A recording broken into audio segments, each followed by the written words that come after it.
If we value the pursuit of knowledge, we must be free to follow wherever that search may lead us. The free mind is not a barking dog to be tethered on a 10-foot chain. Back in the late 1700s, early 1800s time period, there was a social movement liberating the modern world from the reign of control that religion and superstition had on the people. Essentially, after our darkest part on the precession of the equinox, we were really beginning to wake up. Started making new inventions that were rapidly changing the world. The industrial era was beginning. Because of this, we began to see that maybe religion as an answer was not in our best interest, and so the movement happened. We turned to science instead to answer our questions about the universe. The only problem with this was that we grouped in many things with superstition that we probably shouldn't have. Things like consciousness, intuition, human connection, paranormal phenomenon. All of it went right out of the door with superstition, when in fact we've proven these things today to be real. So after 200 years of just going with the same idea about what's classified as superstition and what's okay to talk about, mainstream science is still going with the assumption that consciousness is just a part of the brain. They don't know how it works, they don't have a single rational explanation for it, but they keep on believing it. Why?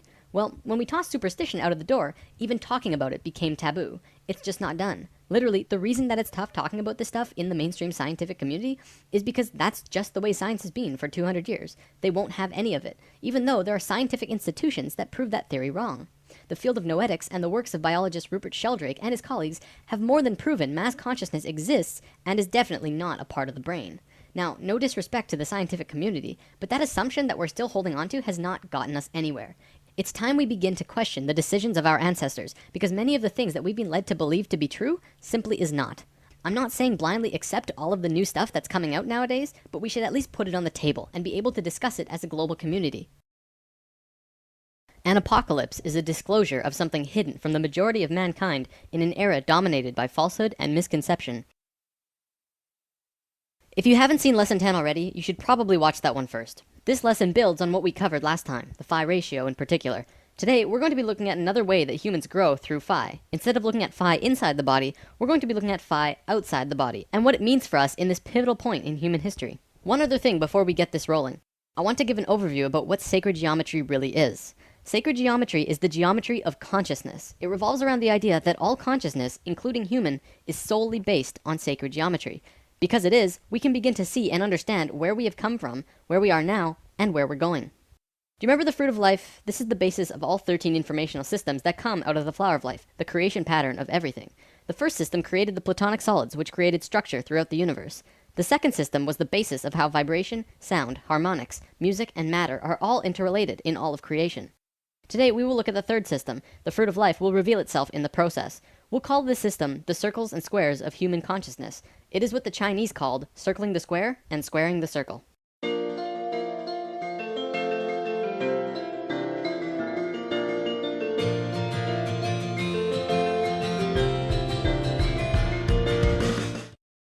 Remember when we discussed the platonic solids in lesson 6? I explained that there are 5 shapes from which all shapes and matter in existence come from and form into.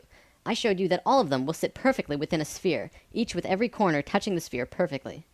Well, there's one other shape that can do that. It's a characteristic that only one of the platonic solids have, making it special. It is the cube, which you can put every single platonic solid inside, and an edge or point will touch the inside of the cube perfectly. Through truncating the cube in different ways, you can create all of the other shapes. Because of this characteristic, it essentially means that the cube is like the father of all shapes. It is a male form. And the sphere is the mother of all shapes. It is a female form. All levels of consciousness in the universe are integrated by a single image in sacred geometry. It is the key to space, time, and dimension, as well as consciousness itself. Each level is a geometric image or lens that spirit looks through to see the one reality, resulting in a completely different experience. In the case of humans, this image is the circle and square. This is what Leonardo da Vinci was doing when he drew this drawing, and I'm going to show you what this circle and square combination mean. If you put a circle inside a square perfectly, and then continue to put another circle and square, each with the same diameter, one radius away on all sides, going outwards, you get a drawing that looks like this. You'll notice that with the first circle and square, they fit perfectly within the other. This also happens with the second circle and square. However, then the squares begin penetrating circles. The male form begins interacting with the female form. Why is this important? Well, the circles and squares begin to equate the phi ratio. See, when the circumference of a circle and the perimeter of the square are equal, this equates the phi ratio. So as you can see on this diagram, on the 4th square and the 5th circle, it begins to create the phi ratio. It's close, but not perfect. It's only a 0.6 difference. I'm measuring in radii, by the way. The inner circle has a radius of 1, so it's 2 radii across. The next is 4, and then 6, 8, 10, and so on. Anyways, so the one we just looked at makes a close phi ratio, and then it moves out of sync, staying out of sync for a bit, and then bam! Again, it moves into yet another phi ratio. This time, the difference is only 0.52, even closer to perfection than before. This will continue on forever. If you were to continue this drawing outwards to infinity, each time it would go into sync, drop out of sync for a few circles and squares, but then eventually hit phi again closer than it did the last time. Right now, there are 3 primary levels of consciousness that we are going to be talking about. They are essentially who we were, who we are, and who we will be. We'll call it the first, second, and third, so that it's easy to understand what we're talking about. The ancient Egyptians were very concerned with these 3 levels as well, and much of their culture was based on this information. Each of these levels has their own geometric lens too, which look like this. We'll come back to these soon. This is the first level of consciousness, and this is the third. We are on neither of these 2 phi levels on this circle and square chart. Where we are, the second level of consciousness, is here. We are on the 5th square relative to the 6th circle. For quite a while now, I've been saying that we're at a disharmonic level, and it's something that we're passing through as a species. Now you begin to see the bigger picture of what I meant. The reason it's disharmonic is because it does not equate a phi ratio. Not even close. Disharmonic levels are important because they bridge a gap between the divine, pure levels. However, when a species is here, it has to get in and get out as fast as possible, or else they will destroy themselves and everything around them incredibly quickly. You can see this happening all around the world today, because we're at the very end of it, and everything is crashing down on us. We've discussed this all before, notably in the intros of lesson 1 and 2. So the reason that we're on this circle and square combination and not the 6th square relative to some other circle is because of this. If you take the square and rotate it 45 degrees, it actually creates a bridge. It connects us from 2 harmonic levels of being. We're moving from one state of being to the other, this time even closer to source. This is a very exciting time for us. Oh, let me show you this too. This is how the Great Pyramid is set up. This chamber here is called the King's Chamber. If you cut the Great Pyramid horizontally at the King's Chamber, which was the main initiation chamber, and rotate the top half 45 degrees, it makes the exact same image as our level of consciousness. There's a reason for that. The Great Pyramid is the key instrument in allowing humans to reach the 3rd level of consciousness, both as a species and individually. In fact, that's part of the reason why the Great Pyramids were created in the first place. Let's talk more about these levels though. So what Leonardo was drawing was actually the first level of consciousness. See how he hid lines in this drawing? If you complete this grid, it creates an 8x8 grid. This is the same 64 square grid found on the first level. Measuring in radii, this grid is 8x8. However, the circle has 10 radii across, so we'll call this first level an 8x10. This is where we were. According to Thoth, an ascended master who has provided much of this information with us, the first level is the first time self-aware consciousness began. The second level has 10 squares across the large square, and a 12 radii circle, so we'll call it a 10x12. This is where we are now. This level is the 3rd level, which is also called Christ consciousness. It is a 14x18.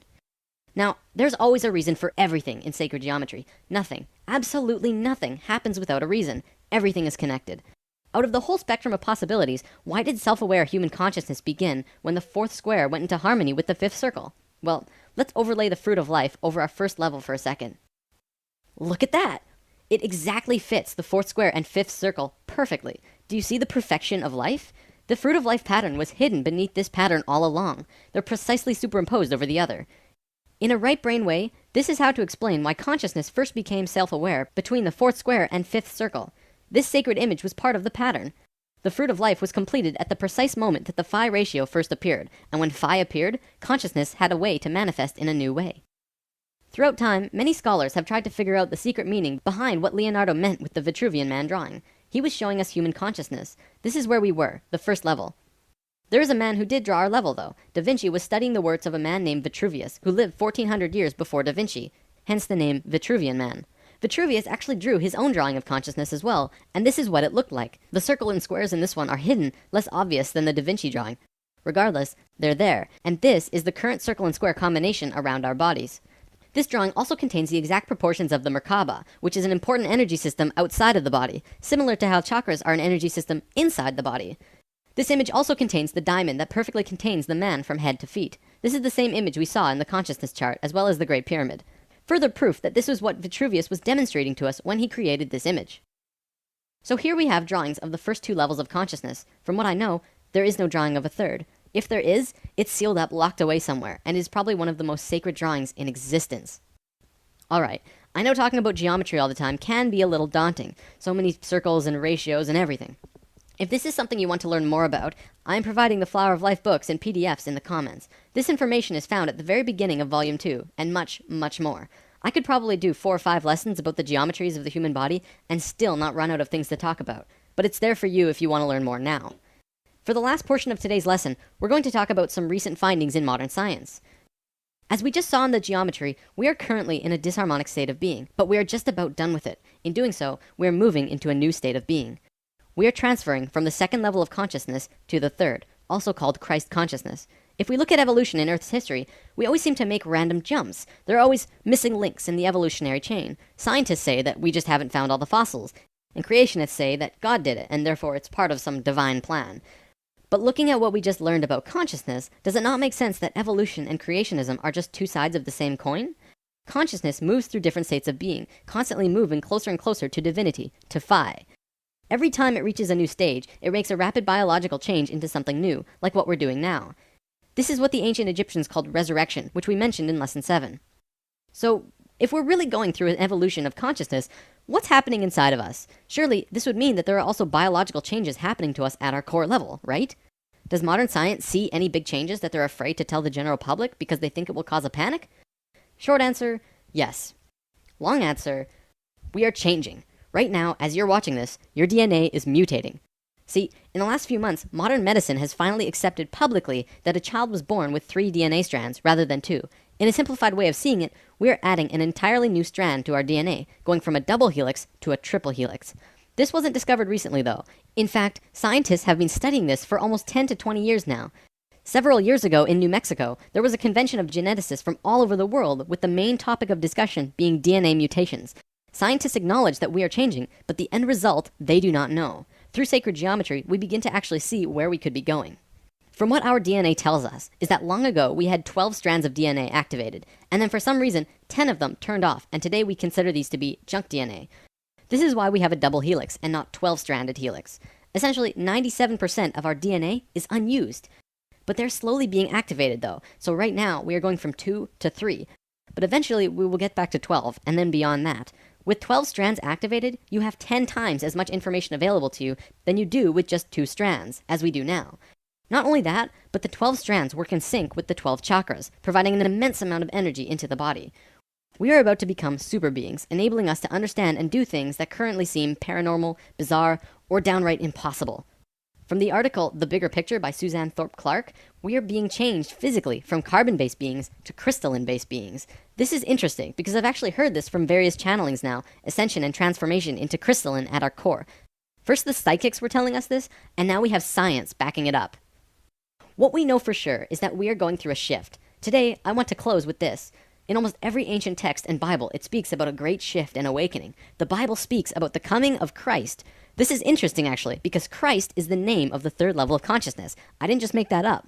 We are moving into Christ consciousness, which means not that Jesus is going to show up with a big "Ay!" but we are actually moving into the level of conscious understanding that Jesus had. It is the coming of Christ through the human species. Now who's pumped for 2012?